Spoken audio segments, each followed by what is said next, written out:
حضرات سامعین، اب میں ادارہ حاضہ کے ایک طالب علم محمد سلمان سے گزارش کرتا ہوں کہ تشریف لائیں اور سیرت النبی کے اوپر اپنا مختصر خطاب پیش کریں۔ اس کے بعد ہمارے اساتذہ کرام اپنا پیغام لے کر آپ کے سامنے تشریف لائیں گے۔ پھر یہ ہونہار خوش نصیب طالب علم جنہوں نے قرآن مجید کو حفظ کیا ہے، ان کے قرآن مجید کے حفظ کی تکمیل ہوگی۔ پھر ایک نظم پیش کیا جائے گا اور کچھ خصوصی خطاب اور پیغام آپ تک پہنچائیں گے۔ پھر اس ادارے کے ششماہی امتحان میں جن طلبہ نے شرکت کی ہے اور جنہوں نے ایک امتیازی نمبر حاصل کیا ہے، ان کے نتیجے کا اعلان اور انعامات دیے جائیں گے اور دعا پر یہ مجلس ختم ہوگی اور ہمارے آئے ہوئے تمام مہمانان کرام جانے سے قبل، ظہر کے سے پہلے یا ظہر کے بعد دوپہر کا کھانا کھا کر پھر یہاں سے تشریف لے جائیں گے انشاءاللہ۔ السلام علیکم ورحمۃ اللہ وبرکاتہ۔ الحمدللہ کفا وسلام علی عباده الذین اصطفى اما بعد۔ قال اللہ تعالی وما ارسلناک الا مبشرا ونذیرا۔ حضرات گرامی، میں اس بزم پربہار میں سیرت نبوی صلی اللہ علیہ وسلم کے متعلق کچھ عرض کرنا چاہتا ہوں، اس امید کے ساتھ کہ میری باتوں کو بغور سنا جائے۔ جب اسلام فاران کی چوٹی سے پھیلنا شروع ہوا اور آپ صلی اللہ علیہ وسلم اپنی روشنی سے دنیا والوں کو منور کرنے لگے تو باطل پرستوں میں کھلبلی مچ گئی اور ساری قوت و طاقت دل و دماغ نور اسلام کے بجھانے میں صرف کرنے لگے۔ راستے میں کانٹے بچھا کر، پتھروں سے دبا کر، تپتی ہوئی زمین پر سلا کر، آگ کے انگاروں پر لٹا کر، پھانسی کے فندوں پر چڑھا کر، گھر بار اجاڑ کر پیارے رسول صلی اللہ علیہ وسلم کی آواز کو دبانے کی کوشش کرنے لگے، مگر حق کی آواز روز بروز بڑھتی ہی جا رہی ہے۔ حضرات، سن 7 نبوی محرم کا مہینہ ہے کہ مکہ کے تمام لیڈروں نے میٹنگ کی، مکہ کے تمام لیڈروں نے مل کر ایک میٹنگ کی۔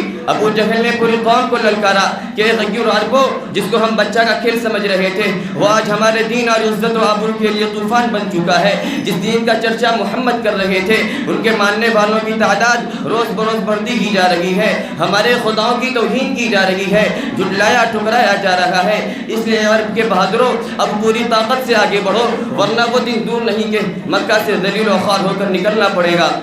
ابو جہل کی تقریر نے پوری قوم کو گرما دیا، طرح طرح کی تدبیریں پیش کی گئیں۔ بڑی دیر کے بعد یہ ہولناک تدبیر پاس ہوئی کہ محمد اور ان کے ماننے والوں کا بالکل بائیکاٹ کر دیا جائے، ان سے خرید و فروخت، سلام کلام، لین دین بالکل بند کر دیا جائے۔ چنانچہ ایک عہد نامہ لکھ کر خانہ کعبہ کی دیوار پر لٹکا دیا گیا۔ یہ پوری قوم کا فیصلہ تھا، اس کے خلاف کرنے کا کسی کو اختیار نہ تھا، کسی کی مجال نہ تھی۔ مسلمانوں کو شیب ابی طالب میں بند کر دیا گیا، راستے پر پہرے بیٹھا دیے گئے۔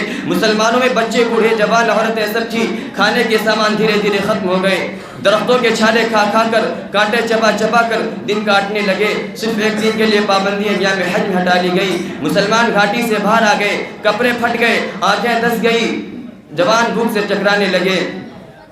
حضرات گرامی، قربان جائیں ان مسلمانوں پر کہ جس کی زبان پر کوئی شکایت نہیں تھی، مسلمانوں کی خستہ حالت دیکھ کر کفار قہقہہ لگا رہے تھے اور کہہ رہے تھے کہ اے مسلمانوں، کیوں تم اپنے آباء و اجداد کا دین چھوڑ کر ہلاک و برباد ہو رہے ہو؟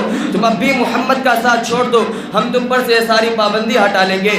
مگر مسلمانوں نے جواب دیا کہ اے کفار سن لو، ہم حق پا چکے ہیں، ہم دربار محمد میں اقرار محمد صلی اللہ علیہ وسلم کر چکے ہیں، ہم پر اسرار محمد کھل چکے ہیں، انوار محمدی صلی اللہ علیہ وسلم سے ہم فیضیاب ہو چکے ہیں، گفتار محمد صلی اللہ علیہ وسلم نے ہمیں محو کر دیا ہے۔ لہذا ہم طوفان سے ٹکرا سکتے ہیں، خون کا دریا بہا سکتے ہیں، آگ کے بستر پر سو سکتے ہیں، بھوک سے تڑپ تڑپ کر دم توڑ سکتے ہیں، مگر مصطفیٰ کی رسالت کا انکار نہیں کر سکتے۔ اس ابتلاء و آزمائش کے بعد پورے 3 سال مکمل ہونے والے ہیں۔ خوراکیں ختم ہو گئی، درختوں کے پتے اور چھالوں کو بھی ختم کر ڈالے، عورتوں کی آنکھیں دس گئی، جوان بھوک سے چکرانے لگے۔ اس گھاٹی کا سب سے چھوٹا بچہ عقیل اچانک آنکھیں کھول کر اپنی امی سے کہتا ہے، ماں میں بھوک سے مجھ کو بچاؤ ورنہ میں مر جاؤں گا۔ ماں کے ضب کا بندھن ٹوٹ گیا، وہ بے تحاشا اپنا سر زمین پر پٹکنے لگتی ہے، سر پھٹ جاتا ہے، لوگ اسے سنبھالتے ہیں اور وہ یہ کہتی رہتی ہے کہ مجھ کو چھوڑ دو، میں اپنے لخت جگر سے پہلے ہوں۔ دنیا والوں ذرا سوچو کیسی سنگین گھڑی تھی کتنا بھیانک منظر تھا، مگر رسول کی باتوں سے منہ نہ موڑا۔ آج ہم بھی تو اپنے رسول صلی اللہ علیہ وسلم کی غلامی کا دعویٰ کرتے ہیں، اس لیے سن لیجئے، اگر ہم نماز پڑھتے ہیں، روزہ رکھتے ہیں، حج ادا کرتے ہیں، زکوٰۃ دیتے ہیں، تب تو واقعی ہم اپنے دعوے میں سچے ہیں، ورنہ ہمارا دعویٰ باطل اور بیکار ہے۔ پہلے مسجدیں تھیں کچی تو پکے تھے نمازی، پہلے مسجدیں تھیں کچی تو پکے تھے نمازی، آج مسجدیں پکی ہیں تو کچے نمازی۔ واخر دعوانا الحمدللہ رب العالمین۔